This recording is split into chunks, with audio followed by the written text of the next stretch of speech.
First ever oil change on an alignment wreck. For me, yeah. We're doing a little oil change, a little maintenance. I already put the winter tires on, and then yesterday I sold the work wheels on. You did sell them. I know. So I'm gonna be doing something different for next year. We'll talk. We'll talk.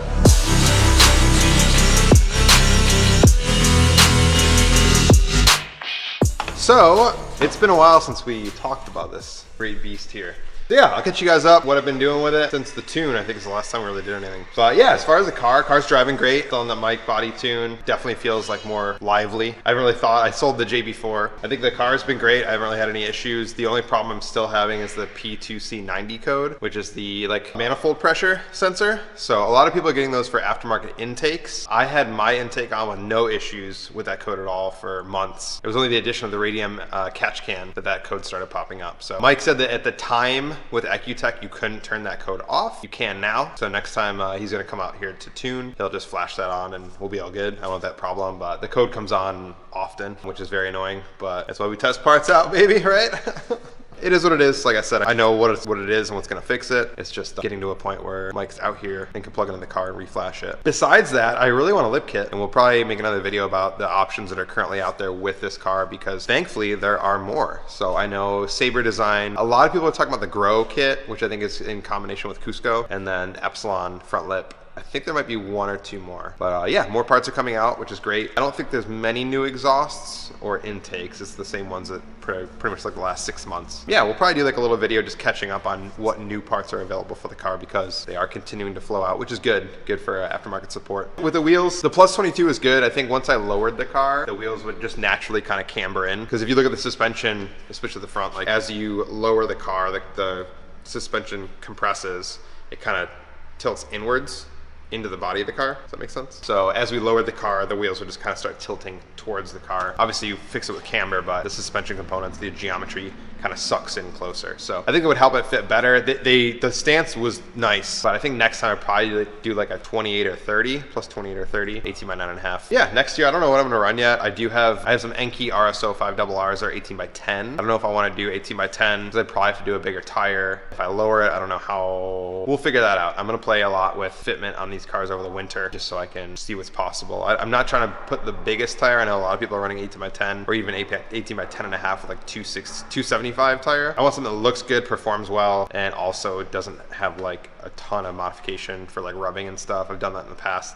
It's cool on cars, but if you're a daily driver, you don't want to like rub all over the place. That sounded weird. Maybe cut that. That's so yeah, 12,000 miles in and it's running great. I don't have any problems. The dealership calls me all the time about that code. It's annoying that the code pops up, and it's also annoying that they call me, but I do appreciate it, because if there was like another issue that I wasn't familiar with, or there was like an actual problem with the car that I didn't want to deal with, it's cool if they just call you up to schedule you to come in. So everything else in the car has been great. Oh, before I go in there and change the oil, the hood, we still have the GR Corolla Super Edition hood up there. I just have to get it painted. It's just kind of a back burner thing. I got it, and then we got busy, and then we moved, and then life gets in the way. But yeah, I have that hood. I just gotta paint it and then put it on probably in the springtime. I'll wait till this thing gets hammered in the winter. Yeah, the last thing I forget the company that somebody made the boards for the sea light area, the whatever DRL boards, the amber always. So those are cool. To be honest, they're kind of like a neon green look. We did test these acrylic rods, like the actual thing that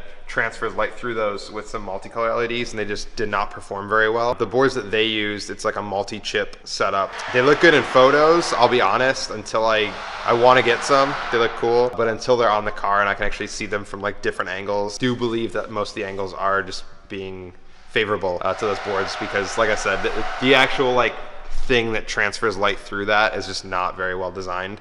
Even if you put like the brightest thing ever, the turn signal LEDs are overpowered. That's why that they're actually bright, and the white ones are kind of shit. So I've seen a few angles of the yellow boards. Like I said, I forgot who makes them, and from some of the angles they look good, others they don't look great. Yeah, I'm gonna get them in, mess around with them, why not? Yeah, over the summer, just to catch you guys up, we did 3 track days, 2 events. So one was the free NASA day, which was super fun. It was my first time ever like on a circuit track. That was awesome. Paid for by Toyota. Paid for by, I'm sponsored. If you guys didn't know. Sponsored by Toyota. Sponsored. That was super fun. And then we did Track Masters event. It was a 2-day. That was great. That was way better. I felt more comfortable. And I think the last time I changed the oil was just before the tune, like the day or 2 before it got tuned. So it's been a little bit, not like too long, but oil should be like fairly good condition, but we're gonna do another Motul oil change. You got to do the taste test. Obviously, in the new shop, we were working on cars. You might be wondering why I'm doing my oil change on the alignment rack with a stool and this AutoZone oil catch thing. The other side of the shop is getting the dyno very soon. I think we're expecting it by the end of the month, I think like 20 days. So they are building a room over there, which is noisy, dusty, and then also there's other cars over there. So this is the spot that we have for today. We'll show you guys more about what we have over there soon. But yeah, that's what we're doing over here.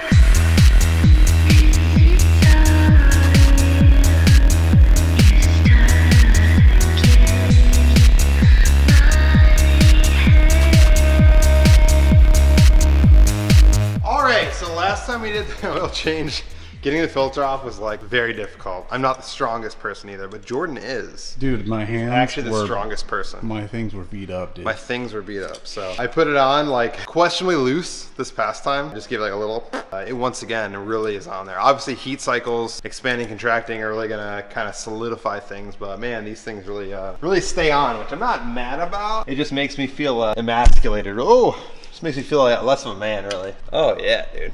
What do they say about the right tool? If you get the right tool, you'll feed 40 men. If you teach a man to get the right tool, they'll get the right tool forever. I just got splashed in the face. Let me get that oil mustache. Oh, sir, what is that, Motul? I did it. I did it to myself. Motul. Did it to my damn self. Hey, where can I get a pre-made oil kit for my car? Well, on our site, we have this genuine Motul Eco Clean. This is the only Motul that has the exact manufacturer specifications for these cars. You get the OEM filter and the little crush washer guy.